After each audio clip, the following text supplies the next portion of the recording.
What's going on, guys? Matt back here with another video. In today's video we're going to be installing the Rhino Rack Pioneer awning mounts.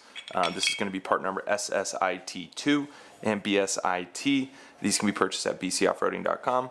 These are going to go ahead and mount to your Rhino Rack Pioneer 6 platform. This helps limit how much space is taken up on the top.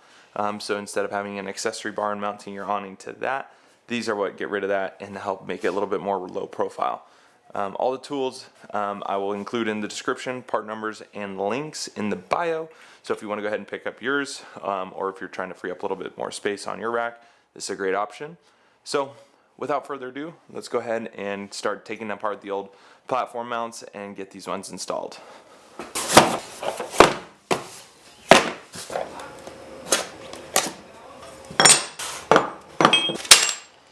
So first step in installing the awning, you're going to want to go ahead and remove the old brackets. If you got universal brackets, obviously if you haven't mounted the awning yet, skip that step.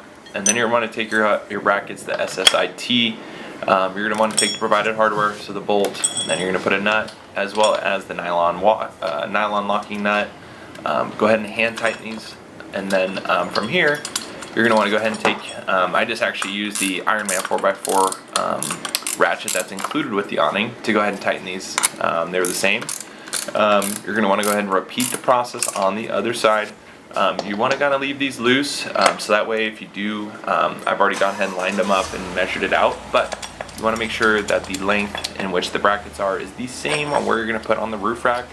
Once you go ahead and do that, that's when you'll want to go ahead and tighten these down, because once you go ahead and mount it up to the roof rack, you are not going to be able to tighten it. There's no room to be able to get a ratchet. Then you're going to take your Zwift locks, attach them where the number 40 lines up, and then go ahead and softly mount those on there, loosely mount them on. Make sure to hand tighten these, so that way you can move them around, because you're going to need to line them up with the awning.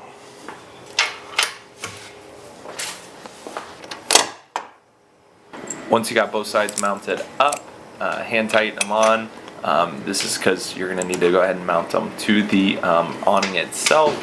So just get it tight enough to where they don't move around too much when you go ahead and lift the awning. Having an extra set of hands for this next step can be helpful, but as you'll see, I was able to do it alone.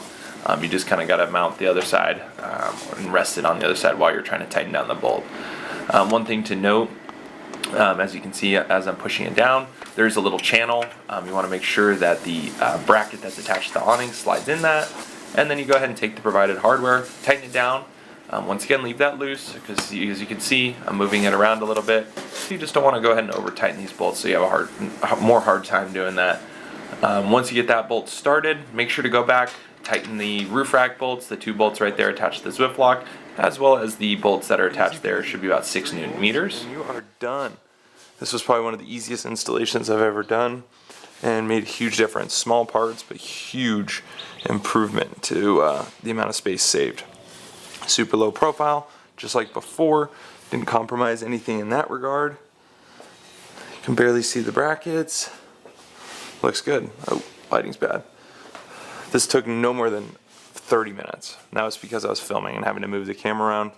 Once again, if you want to go ahead and get these parts, bc-offroading.com. I will leave a link in the bio.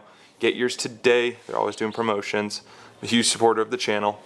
And if you have any questions about the installation, please reach out. And also, what should I add next? Subaru with a bunch of shit on top of it? That is this.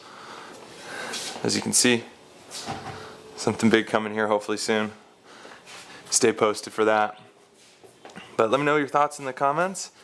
I appreciate you tuning into this video, this installation. Got more Jeep content coming, hopefully some more Subaru. Let me know in the comments what you would like to see from me.